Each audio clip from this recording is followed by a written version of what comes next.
What a month, you know? This is a lot has happened. Taylor Swift's album dropped. And OJ died. White women are having a month. This is...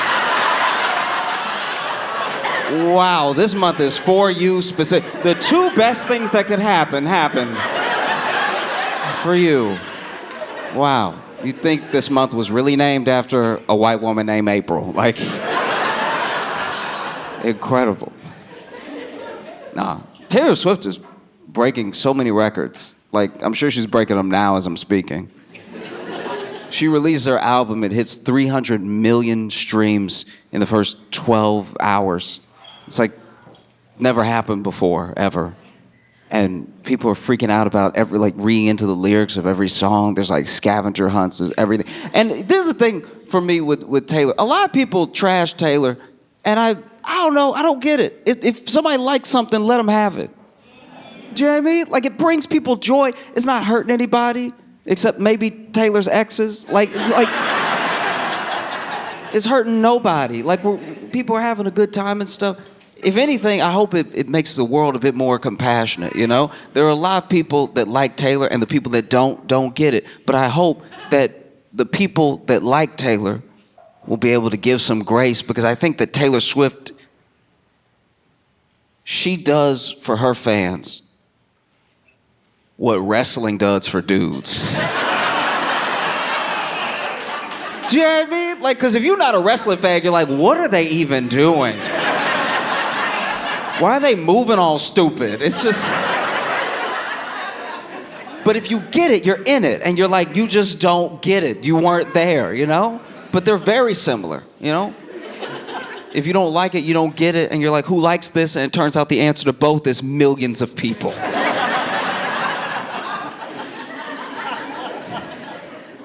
You know? Same way that there are a lot of little girls and young women out there that want to be Taylor Swift, or older women that see themselves in Taylor Swift. I think every man in here has looked at a wrestler and...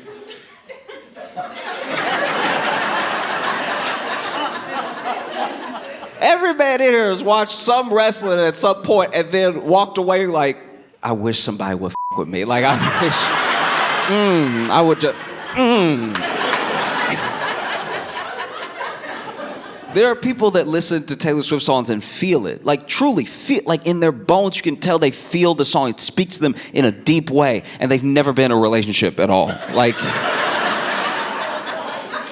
Taylor's describing her breakup in an exquisite fashion, but then a person who's never been through anything is like, oh my God, yes, yes. It's just like that time this other totally unrelated thing happened to me, yes. Same thing with wrestling, you know? Wrestling storylines will tear you up.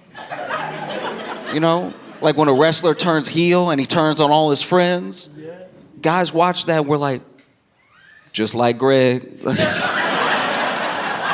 Triple H, he really evil. Oh.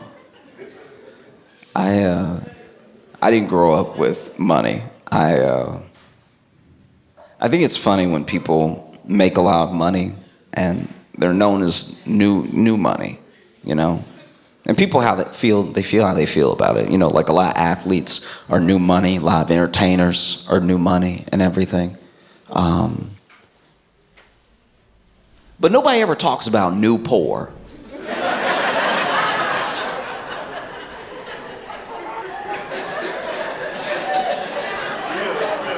We never talk about new poor, and we don't feel bad for new poor. A new money backstory is always inspiring. It's always like, I came from nothing, and I studied hard, and I played football to the best of my ability, and then I got a scholarship to a good school, a scout school. And then I played every day like the scout was there every day. I put my body on the line, and I still studied as hard as possible in case football didn't work out. But you know what? I had a great game in front of a scout. They brought me out. Next thing I know, I'm getting drafted. And now I'm one of the top earners in the NFL. We love a story like that because it felt like all you really needed was to do your best, and you could make something out of that. So we love new money. But nobody ever talks about new poor.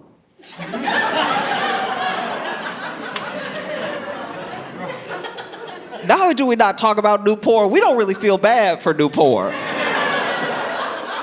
Yeah, I mean, you ever hear a new poor story where it's like, oh, we've actually, as a family, we were kind of a dynasty. We were rich for 250 years because we owned a lot of farms.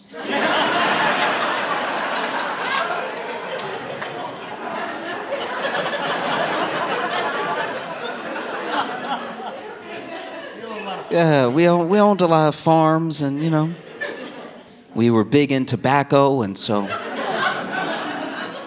as the farming industry lended itself to a more industrial tobacco industry, we profited, and it was my great-great-grandfather that actually sold his shares in the tobacco company, and he had other ventures that he wanted to go into, and he had some sons, but only one of the sons really had kids, and so all the wealth just kept getting consolidated. Less and less people had kids, so then it was all down to Trent. And Trent took some big swings with crypto, and it didn't go as planned. And so that's why Trent is working at this Piggly Wiggly. And why he's not a very good sweeper. He doesn't really understand the broom needs to touch the ground. He just... It is genuinely hilarious watching someone rich try to do a job. It's a little disheartening, but you're also like, look at him go. Oh, I remember my first experience with new poor was a kid in my neighborhood. I didn't always live at the best neighborhoods. I'll put it like that. And there was a kid when I was little that moved in, and you could tell he was new poor. We were playing. I think we were just playing in like this lot, and he walked up to us, and he had just moved in with his parents, and you could tell he was new poor because his name. You could tell he was new poor because his name was Thurston. And I remember when he said it, and there's a thing with kids where, for whatever reason, and it just is what it is. Sometimes kids take a certain shine to each other, or they don't like each other, or whatever. But we liked him as soon as we met him. We just really did, and he was so earnest. He's a sweet kid, and so we were just like, you can play with us. We don't care. And we didn't even really have a concept of money in that way to look at him sideways, right? We were all just kids. But when he said that his name was Thurston, I was kind of like, ooh.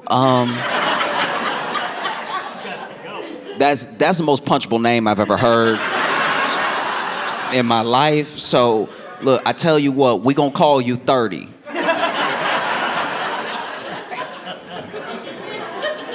And if anybody asks why, just say you did something real bad 30 times. And so we used to love hanging out with 30. And 30 was new poor because his family had been rich for a long time. They probably owned a few farms. But 30's dad lost it all in the .com bubble. I don't know. Yeah, I guess if you don't know anything about it, back in the day when the internet was very new, a lot of companies were like adding these online sides to their brick and mortar stores, which was obviously super profitable for some businesses, and for some businesses it didn't matter at all because it was about the infrastructure of being able to send everything. But we didn't know that initially, so there were some companies whose stock price went up just because they had a website. And then it all came crashing down when people started looking for returns on these incredible stock prices. But most of these companies just had like a website with a broken link. And so, you know, you couldn't pull your money out fast enough, and 30's dad didn't pull his money out at all. So they moved in next to us. And we take walks and stuff. We like walk around neighborhood once in a while and everything. And there was a dog. There was a dog that was in the yard of one of our neighbors way down the street. And this dog was a big dog, and he had like a big thick collar, and he had a chain that he would wear, and the chain had some length to it, and the chain was around the tree. And, you know, 30, he hated it. He hated every time he saw it. It made him sick that there was a dog that was outside chained up against a tree. It didn't matter how much room he had to run around and stuff. He just didn't like the concept. And he'd bring it up. Every time we passed by, he's like, they got that dog chained to the tree like some kind of animal. And I was like, yeah, 30. Crazy stuff. And look, I'm not even saying that is right. I'm just saying it was a very big dog. Like, it was... Like, every time 30 would like protest that he want to go over there, he's like, I just want to like let him free. You should be able to run around. I was like, all right, but okay, listen. At that house, they live with that dog. So they probably know something we don't. Maybe they tried the whole freedom thing out. Maybe they used to have 2 dogs. That's a big ass dog. Maybe I'm not saying you have to love it. I'm not saying it's not wrong. I'm just saying that they may have tried other things. Maybe they tried making him an inside dog. Maybe they used to have more family members. So you see what I'm saying? And there was one day where we were walking down the street together, and he peeled off from us, and he did it without saying anything, because I knew that he knew if he said something, we would try to stop him. But he just started walking over towards that house, and I told him, I was like, hey, I'm pretty sure that's a dog from the Sandlot. So you really don't need to be playing games. Don't go over there, right? And then even as we saw him kill, we were like, 30, where you going? 30, what are you doing? 30. Started saying it slow like it was his real name. 30! Get back over here. And this kid climbed the fence, jumped over, and the dog is like laying down, but he's not asleep, but he's just sort of laying in the grass. And 30 jumped over the fence, ran over to the chain, and the chain had no lock. It was just wrapped. And so 30 pulled it a little bit, released the slack from the end of that chain, and the whole chain just drops to the ground. And now the dog has not been moving. Dog's just sort of laying there. But the dog heard the chain drop, and he felt the slack release on his collar. And the dog turned around and looked at 30, and even the dog was like, are you sure?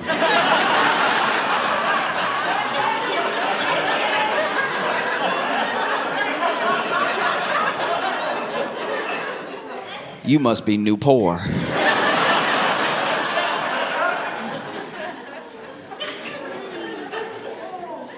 And so the dog turns around, and he just, I don't know, just, you know, like when an animal is made of muscle?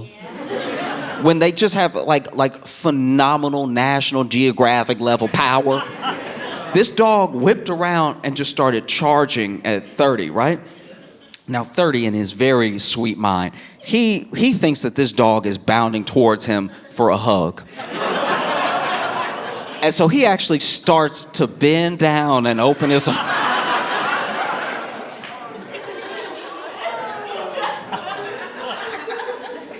He's just getting a wide stance. Now the dog, because the chain did have a ton of length to it. I want to be clear. This dog wasn't wrapped up against a tree like some Tom and Jerry cartoon. This dog actually was bounding for a while. And he was bounding so fast that like, it was either all 4 feet touching the ground or nothing. Like the dog was like this or he was like this.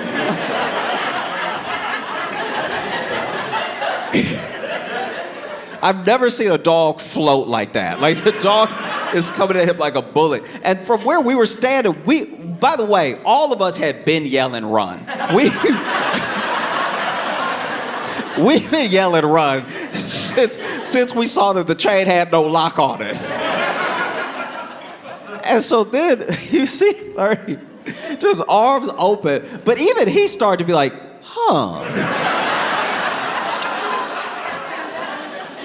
I've never seen this sort of reaction from a young pup before. And the dog is bounding towards him. And as it starts to really get close, 30 immediately just turns around and starts to run. But his wires are so crossed, he's still in the crab stance. So he's like, ah!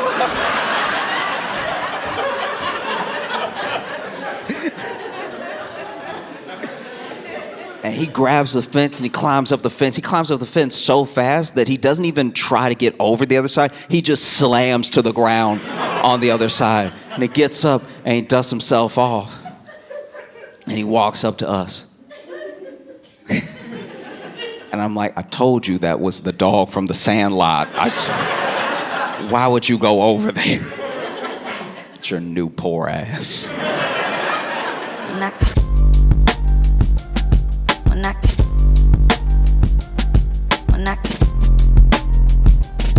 Mira,